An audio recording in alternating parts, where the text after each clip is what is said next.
ini peristiwa kasus Lesti Kejora ini dengan Bilar ini menjadi pesan moral yang baik bagi masyarakat umum ya, bahwa kekerasan dalam rumah tangga itu sudah diatur oleh undang-undang.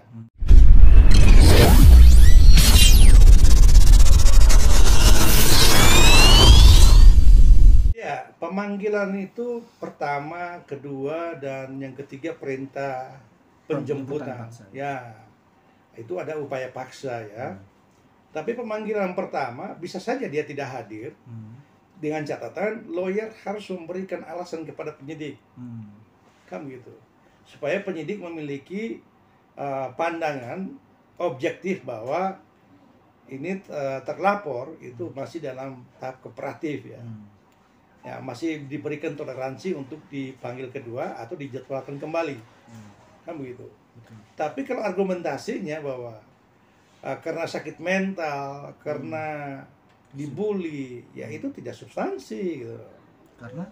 Ya, karena memang sebenarnya yang menyatakan orang itu sakit itu bukan lawyer. Ya, kalau memang itu sakit mental, apakah sudah diobservasi melalui psikolog maupun psikiater?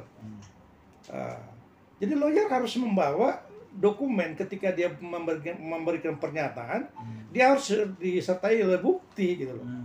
Ini orang sakit loh, ini keterangan dokternya, ini keadaannya, supaya bisa dipahami semua orang bahwa ketidakhadiran dalam pemanggilan pertama itu adalah karena alasan sakit. Jadi sama ya orang, ini dia gila. Orang awam tidak bisa menyatakan orang itu gila kecuali dokter yang menyatakannya itu, dan tidak semua dokter juga. Dokter-dokter khusus yang berkaitan dengan kejiwaan kan begitu. Jadi tidak semua orang memberikan pernyataan gitu. Nah, menurut abang nih sendiri, sebaiknya langkah hukum apa sih yang harusnya diambil oleh seorang Rizky Bilar atau Lesti itu untuk ibarat kata ya sudah stop, jangan sampai publiknya ini kemana-mana jadinya. Iya. Langkah hukum yang dilakukan oleh Lesti sudah tepat. Beliau sebagai korban kan, langkah hukumnya yang sudah tepat. Sebagai korban memberikan laporan, apalagi perjalanan perkawinan kan baru 1 tahun. Betul. Baru 1 tahun saja sudah melakukan kekerasan, bagaimana puluhan tahun misalnya kan begitu. Nah, sebenarnya tidak ada langkah hukum yang lain dari langkah hukum ya, dari terlapor. Kecuali dia menyampaikan dengan kerendahan hati memohon kepada keluarga korban maupun Lesti istrinya itu sendiri ya. Masih istri sekarang. Iya, masih istri. Belum. Untuk melakukan mediasi gitu. Karena apapun perkara ini, polisi pasti akan memberikan ruang untuk mediasi. Karena itu ketentuan hukum itu. Dan bahwa restorasi justice itu harus dikedepankan sebelum perkara ini naik ke tahap berikutnya. Dan mediasi ini tidak perlu sampaikan ke publik juga kan? Tidak perlu. Jadi kalau saya lawyernya, ya bukan kita mengajari nih. Kalau saya lawyernya, lakukan tindakan secara senyap gitu. Melakukan pendekatan terhadap keluarga korban, orang tuanya ya, lalu lakukan upaya ini, penyelesaian sengketa. Ada teorinya kok tentang itu. Jadi terlapor itu harus berinisiatif melakukan pendekatan dalam konteks budaya misalnya, dalam konteks moral misalnya kan gitu.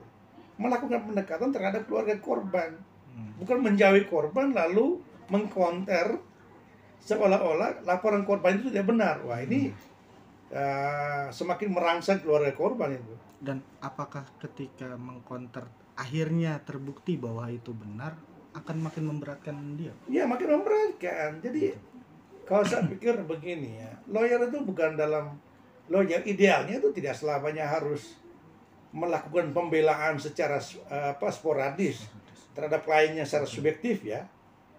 Konteksnya bukan pembelaan. Ada pembelaan situ, ada pendampingan. Ada yang memberikan advice. Sepanjang tidak menyesatkan kliennya. Itu idealnya lawyer. Jadi semua orang ini pembela. Sebenarnya kata pembela itu adalah narasi yang sedikit negatif gitu ya. Yang tepatnya mendampingi secara bersama-sama dengan lembaga lain untuk membuktikan kebenaran laporan itu. Jangan hanya lihat dari sisi pembelaannya, sehingga apa saja membela terlapor itu ya tanpa melihat kebenaran-kebenaran lain. Ini peristiwa kasus Lesti Kejora ini dengan Bilar ini menjadi pesan moral yang baik bagi masyarakat umum ya, bahwa kekerasan dalam rumah tangga itu sudah diatur oleh undang-undang, undang-undang khusus lagi ya, yaitu Undang-Undang Nomor 23 Tahun 2004. Di situ ancamannya tidak main-main, 5-10 tahun. Jadi ya sebagai insan hukum ya, memberikan advice atau saran ya, sebaiknya hindarilah percecokan-percecokan yang bersifat psikis, fisik, atau kekerasan seksual. Nah, itu dihindari. Jadi kasus Lesti ini adalah pembelajaran yang berarti bagi publik bahwa hak seorang suami itu terbatas oleh undang-undang itu.